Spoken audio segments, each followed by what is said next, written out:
The red zones are the territories the Russians occupied at the end of the last war. The pinks are what they roughly currently hold.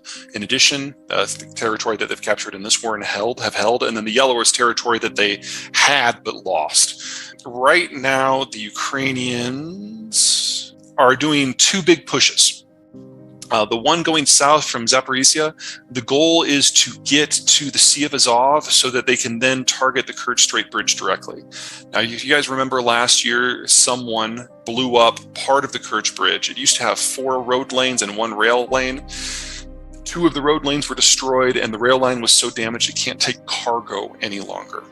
So what the Ukrainians want to do is, if they can, that southern push, if they can get to the Sea of Azov, they achieve 2 things. Number one, that last road connection on the Kerch Bridge can be targeted directly, and that's the end of all supply there.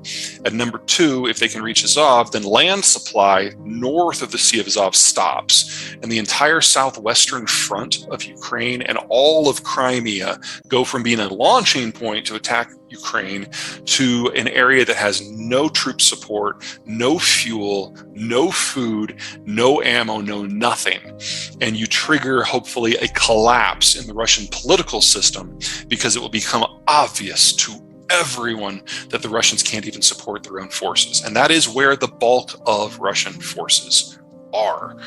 They're having a hard time punching south. This is the area that the Russians have really concentrated their efforts when it comes to defensive emplacements. So you've got a line of mines, and then a line of things like dragon teeth that are anti-tank enforcements, and then a network of trenches. And so far, the Ukrainians have proven unable to get past the mines, much less getting through the real defenses. So I don't want to use the word stalled. There's too many pieces in motion, but it's not going great.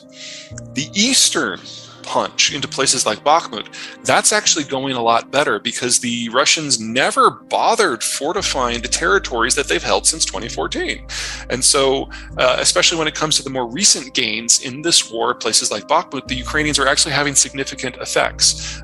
Not enough to achieve the sort of breakthrough that is necessary to break the Russian front, but there is more promising activity there. But I've got to have a little bit of caution here. Any battle in which the Ukrainians kill 3 times as many Russians as they lose of their own troops is a battle that the Ukrainians have lost. They're outnumbered massively in this war and between the countries. And the only way that they can win it is by achieving breakthrough, winning a war of movement, and inflicting at least 8-to-1 casualty ratios on the Russians. And that's what we saw last year in places like Kherson and Kharkiv. We have not seen anything like that in the offensive to this point. It's not quite an attritional fight. They're still killing a lot more Russians than they're losing, but just not enough. And unless they can break through and force a rout, it's difficult to see the counteroffensive in its current form really changing the overall strategic picture unless something new comes into the equation. That might be things like longer range missiles, but from the point that the United States and NATO give those to the Ukrainians, it's a couple of months before they can actually impact the battlefield. So we're already talking best case scenario like September, and the end of fighting season is October, because that's when it starts to get muddy again. Doesn't mean things can't change. War is all about unpredictable outcomes, but at the moment, I don't see a lot of movement. The biggest hope that Ukrainians have right now is that the Wagner effect has removed the best troops the Russians have from the field and introduced a several-day interruption in equipment flows. And the Ukrainians are taking advantage of that on the Eastern Front. But if we were going to see a big breakthrough, I think if we don't see it in the next week, we're probably not going to. Something that we know is that the Swedes know who did this, but they have not said so out loud. Now, I've always thought, because it's the Swedes, that the reason they did this is because if you accuse the Russians publicly with proof of doing the attack, then everyone in Europe has to admit that the Russians have deliberately destroyed European energy infrastructure, and that means you have to cut off all ties overnight. And the Swedes want to make sure Europe has enough time to disengage itself from Russia so it doesn't cause a permanent depression. But let's say the Swedes know that it was the Ukrainians. Well, the Swedes have already told all their allies what they know. It's known at the top, and we haven't had to change a policy out of Europe. So if it was the Ukrainians, there's going to be a lot of uncomfortable conversations to be had publicly, but all of those conversations have already been had privately, and it didn't change the math of the war. In the aftermath of things like Izium and Bucha, we had a crystallization in Europe. Most European leaders have visited the killing fields of Bucha personally, including the Germans.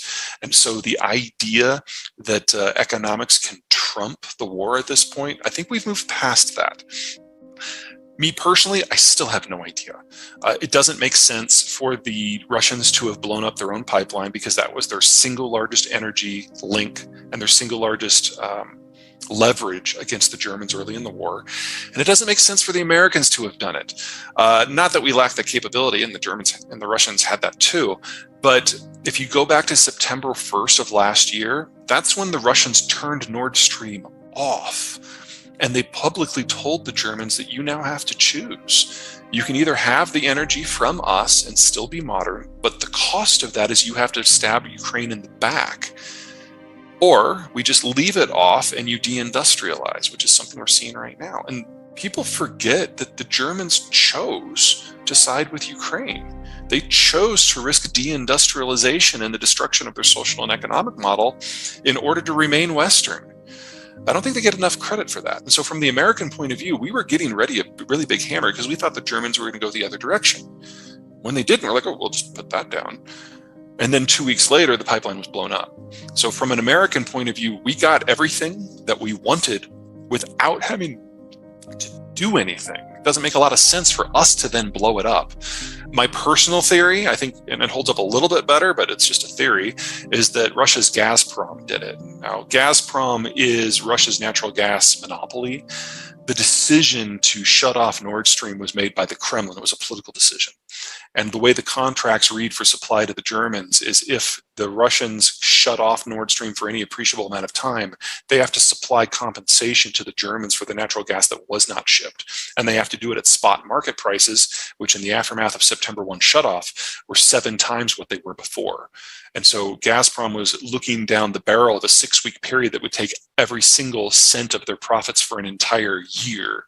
So my guess is they blew up their own pipeline in order to trigger force majeure, but that's just a theory. Russia celebrates national privation. So this isn't Argentina. This isn't even Turkey. This is a country that prides itself on its ability to suffer. So you have to do a lot of punishment in Russia before you hit a breaking point. And I don't think we're anywhere close to that right now. Also, I was wrong. We haven't seen disruptions out of the pipeline system so far. No one has blown up deliberately the pipelines that cross Ukraine. Oh, by the way, that's one reason why I don't think it was the Ukrainians that did it, because they have access to oil and natural gas pipelines that cross their country that are still operational that they haven't blown up. And we haven't had a problem with insurance yet. There hasn't been a single attack by any sovereign state on any Russian tanker, even though they're flowing by Ukraine and flowing by all the NATO countries on their way to India and China.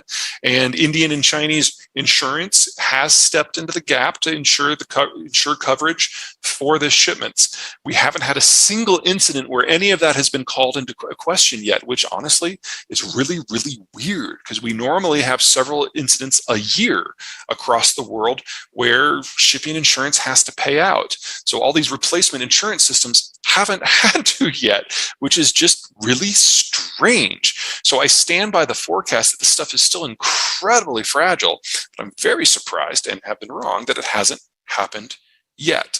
But let me layer one more concern into that. Russia is still getting income from its energy exports, but you have to think about where the stuff is. This is a picture of central Siberia. It's permafrost. Now, in the south, I realize that this is a completely alien concept, so just bear with me a little bit. Permafrost is in a territory where it's so cold that the subsoil never thaws at all. So you go down somewhere between 5 and 30 feet, and you hit a frozen layer, and ice doesn't drain. So in the summer, when things heat up, the top layer melts, and you get these horizon-spanning bogs. If you want to produce materials in this environment, what you do is you wait for the land to freeze, and you bring out a large army of dump trucks filled with gravel, sand, and aggregate, and you build berm roads out to a production site, which are those roads that you see going off to the right. You then build a drill pad and drill in the frozen ground through the permafrost down to whatever the deposit is that you're after. This is the highest production cost and the highest maintenance cost for any energy production in the world. It's higher than it is for most deep water. Here's the problem.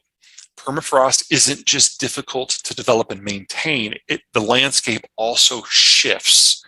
So if you get a break, a fissure, where the land can drain in those summer months, you get a slip like this.